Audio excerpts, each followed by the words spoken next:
Wasn't great. He would have been third or fourth there around. So a little bit of work to do, but the track is ramping up very quickly. This new surface, which is remarkably bumpy for a new surface, is just getting quicker and quicker. And a word on the engine penalty. Just going to be just the 5 places that you'll be taking for replacing yes. that. Yeah. Unfortunately unavoidable, but we limited it to the 5 places. So we've elected to take it here because it is a track that tends to be open to overtaking. Okay, Christian, you're probably aware that we're going to. Obviously, we've been the talk of the town. What happened last time in Mexico, the 2 sets of 10-second penalties that you got. Now that you've had a bit of time to reflect on it, obviously you always come out and support your driver, but do you think he crossed the line at all in either of those? Look, I think, you got a reaction, as I said last week, from Austin into that race, and for me the first one was still very, very harsh. I understand the second one, but I think the first one I still struggle to understand, particularly when we'd seen the data afterwards. You could see Lando come off the brakes, take extra speed.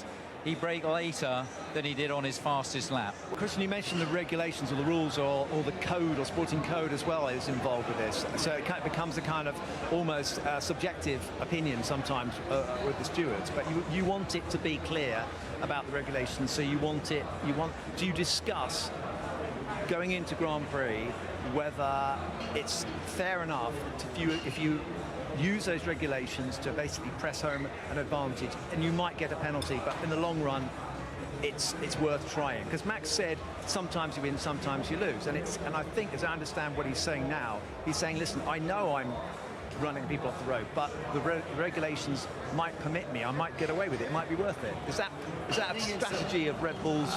Not really. No, I think it's more the opposite way around. It's the inverse way of that, where the car on the outside, it's almost like going for the offside rule.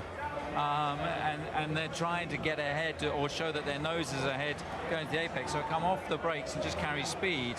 Now, of course, if you're on the outside, you're inherently taking more risk because the inertia of these cars will always carry you to the exit of the corner. And of course, the inside car, taking that sharper line, it will take that. So this is where it becomes very difficult to allow a car's width for the car on the outside. It's sort of redefining all the principles of how these kids go racing from go-karts upwards. So I just want to get something clear, because it's getting tight now in the championship. Well, yep. At least it's getting tighter. And so you don't take a view that it may be worth doing a few naughty moves, and we might get away with it, but it may also impact the guy you're fighting the championship against, which is Lando. So even if you get a penalty, in some way it's a good tactic because it's compromising the competitive championship. No, not at all. I mean, I think, look, we want to go and race hard and fair, and I think that incident, amongst others, will no doubt get discussed. And of course, what you want as well is consistency. We saw several instances, similar to that some went punished, some went unpunished. And I think this is where the race director and the drivers, no doubt, will sit down and discuss this, because we all want to see a good fight to the end of the championship.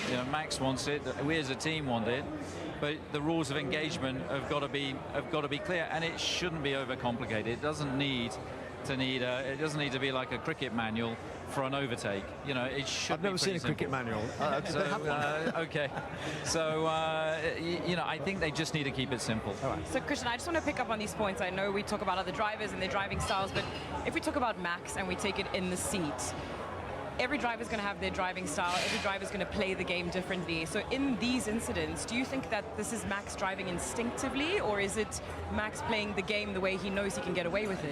It's the instincts of a race driver, and Max will always go for the gap. He'll always be hard at the apex of a corner. He's driving on instinct at that point in time, and from all the experience that you've drawn on your earlier career, he's not thinking about a rule book at that point of a braking zone. So he's fighting to try and keep his position.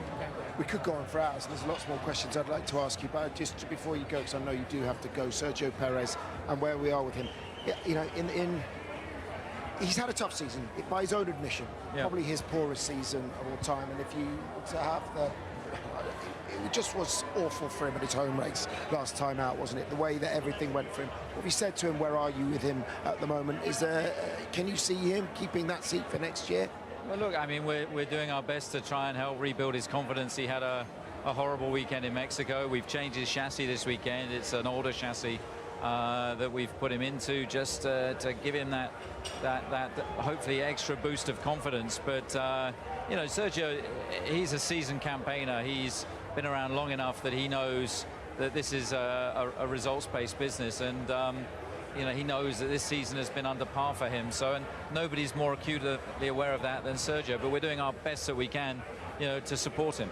Thanks, Christian, for coming out and talking to us. As I mentioned, we could we'll let you